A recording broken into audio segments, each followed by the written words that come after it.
All right, what's going on? I'm hoping Twitch is working because I don't want to manually, try to put this together.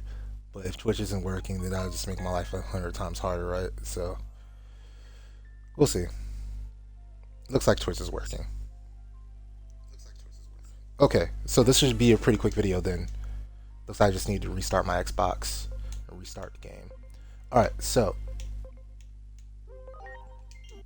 this is going to be the fastest way to farm tons and tons and tons of talent. Should be about 15 minutes total once we enter the Gakuran mission. There we are. So starting time now. So first to that door. We're going to run around the Lucemon to the back right door. Hopefully I make it through. Good. He was kind of close to that door there. I wasn't sure if I was going to make it. Now to the back left door. Okay, cool. We made it. That was a little close there. A little sketch. And now to the rear door. Oh, crap. Okay. Can I just run away? Okay, cool. Yeah, cool. Alright, it might be a little over 15 minutes now. I wasn't planning on getting hit. Yeah, the Lucemon placements, the wild Digimon placements will always be questionable. I'm in hot pursuit.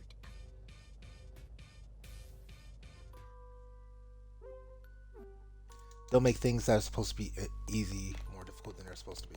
Okay, so for this one, right or left are both correct. I'm going to try to go all the way left without stopping this time. We'll see if it works.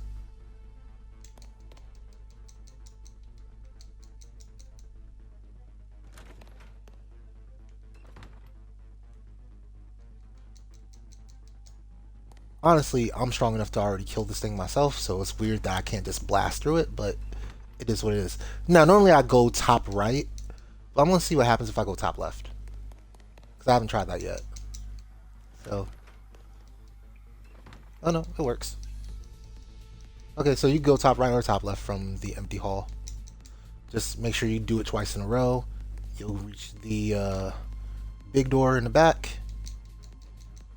And then once you enter that big door, we're going to go to the right, not to the left, to the right. So your first instinct is probably to go to the left, like that's what normally people would do. But make sure you go to the right. Okay, so for our first team, just look at what I have: BanchoGolemon, BanchoMamemon, Gaiamon. Look at the items. Pause if you have to. That's what we're rolling with. In order to get the sense of speed across, I don't want to stop and take 5 minutes to discuss every team. So if you need to know what I'm using, just pause the game and you can see, or pause the video and you can see what I'm using. Alright. So this is the hardest of the 4 Banchos to beat. What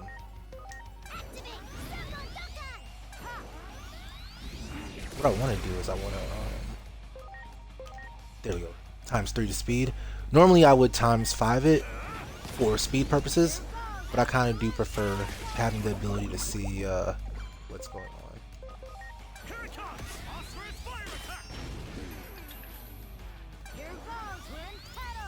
Who are you hitting? Wow, you're almost dead. But that does help actually. I love the Simbone Duncan attack. That's why I don't want to have it on times 5. Alright, cool. Yeah, most of this DLC is going to be just skipping. Remember, this would be faster if I didn't stop to explain things to you, and if I didn't have it on times 3. So this could be a little bit faster than I am doing it, but it's more entertaining when it's on times 3 than times 5, because you get to see the actual animations of each attack. So from this point forward, we're going left instead of right. So the first one we went right, every other one we're going to go left. Until we reached part 2. Part 2 we're going to be going right.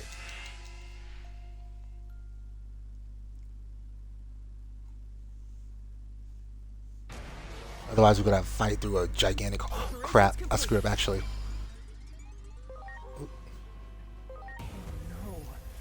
Yeah, that was a mistake. Sorry. We're going to reload from our last autosave. That's my fault. We gotta swap teams. So for this fight, we're just gonna fully swap out what we have. So 1, 2, and 3. Again, if you need to see what those Digimon are, just go ahead and pause the game, see their setup, or pause the video, excuse me, see the setup. But we're gonna start off with BanchoGolemon. He's gonna hit with Freezing Breath.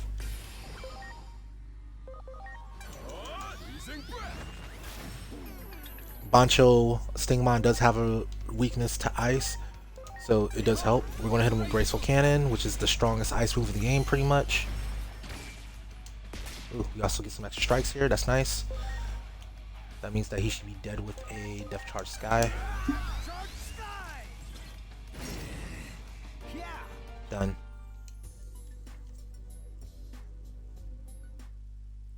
Alright, so our next opponent is going to be BanchoGolemon. So we're going to have to get set up for that.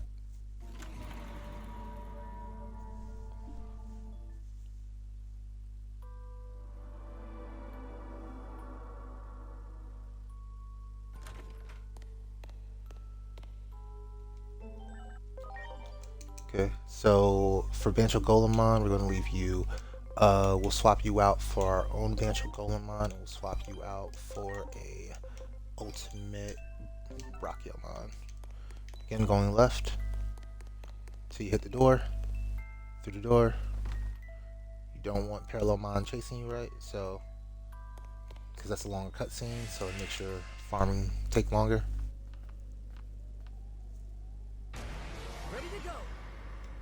Alright, Ultimate Brachiomon's going to start off with Ultimate Blast.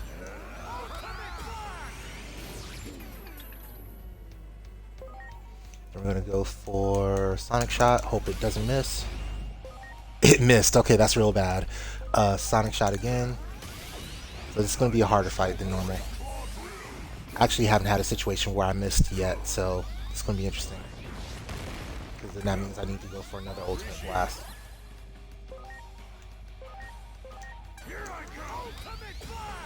Normally I'd be going for Sonic Shot again with him, but due to that first miss, we don't get to do that.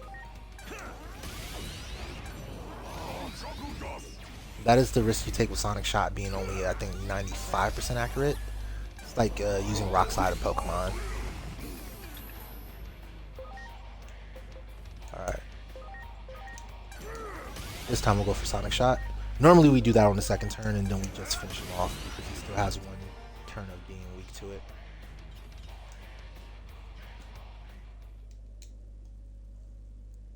But we got to show off our contingency plan there, which is just to repeat turn 1 basically.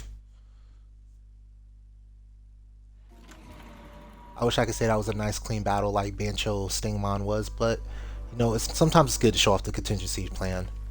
Like, there is a contingency plan for the BanchoStingmon battle where my BanchoStingmon gets knocked out.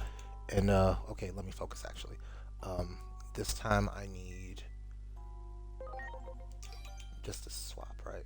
Yeah, I think this is the only swap. Yeah, this is the only swap. Cool.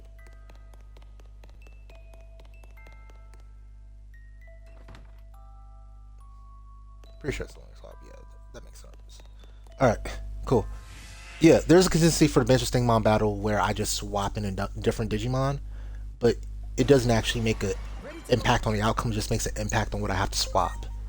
Alright, so for BanchoMamemon, he's a hard hitter, so you might end up getting something knocked out here, but ultimately it should take the same number of turns to kill him, because you only have one Digimon that can miss any given attack.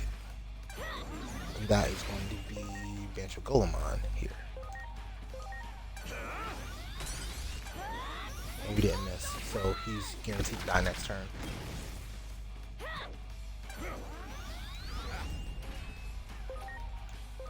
Thank you for the hate charge, but we didn't need it. Alright. He hits hard just like BanchoLillymon, but he's not as hard as she is. Because you know he's going to die within the start of the second round, pretty much. unless he somehow focused down BanchoGolemon, which is very unlikely. Alright, so the last swap for this time is going to be... Actually, we'll end up doing some stuff before we get there. So we're going to have those guys join the team. Thank you. Alright, cool. So our last swap is going to be... We're going to keep you... You're going to swap for BanchoStingmon. And then this is going to swap for Digimon Paladin mode. Like so. Alright, cool. For our backup, we're going to pick this BanchoGolemon. Works. Cool.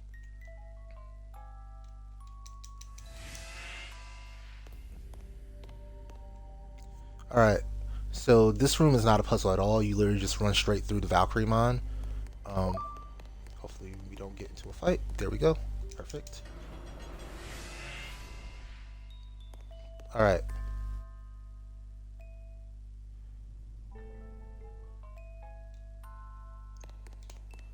Run into the right. Dang. Alright. Let's see if I can run away from this battle. Regardless. Alright, I'm just gonna speed this up. Okay. No, I wanna run. There we go. Don't wanna get into those fights, of course, but it doesn't really cost you all that much to do it.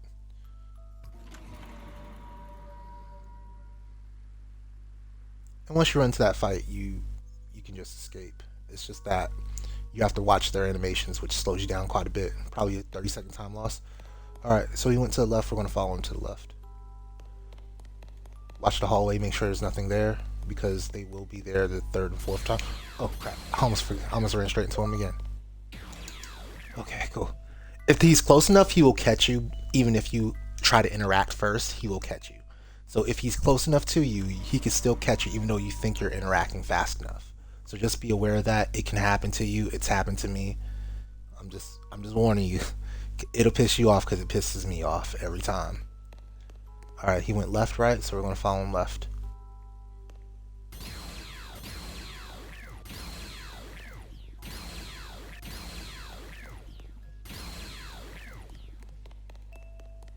There's nothing inside the rooms when they're in the hallway, so you can just go that way.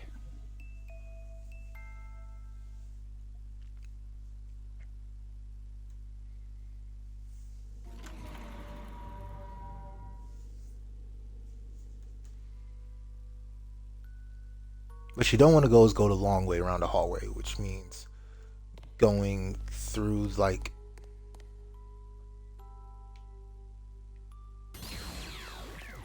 a pathway where you pass the door, the big doors.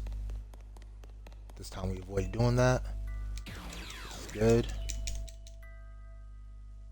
Here we go, skip. So this entire section is completely useless to us. There's no fights, there's nothing going on. It's just her resolving her trauma, which is fine. I like the character, but as part of the speedrun, it's absolutely worthless to you. There's nothing happening. There's nothing you can improve on besides your actual movements of your sticks. Alright, even though he ran in a direction, it doesn't matter to us. This time we just skip through. Because no matter what, when you start this next hallway, it's going to be on the exact opposite of you. Like the big door is going to be the exact opposite of where you are. So it doesn't matter which way you go. Or not big door, but whatever this door is going to be the exact opposite of you. Alright, we already set our team up, so you should have seen it already. We're just going to run into the battle. Here we go. And fight. Ready to launch.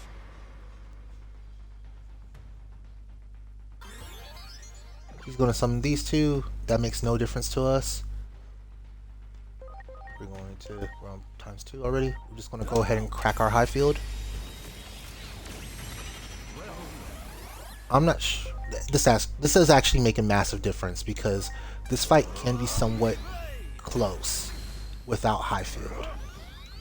but obviously it's nowhere near close now. They both pop their triple actions. He goes for absorbing bang, which does nothing to us because it can't do anything to us. And then we go ahead and knock him out with fearsome blade.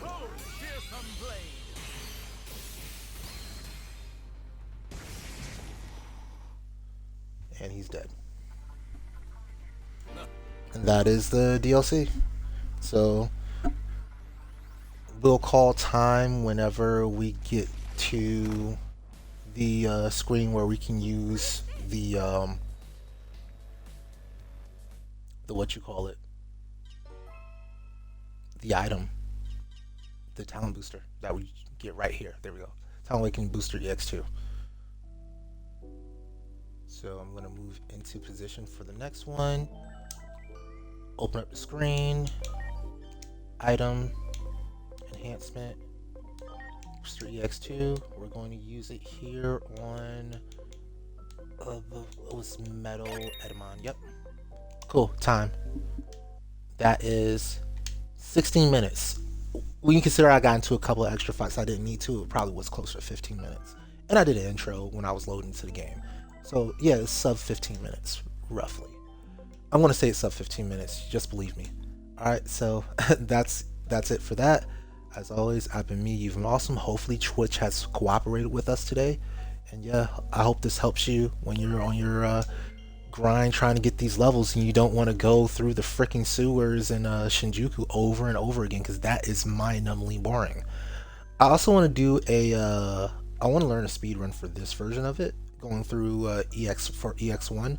It's only 40 levels. Oh, excuse me, it's only 30 levels compared to this one being 40.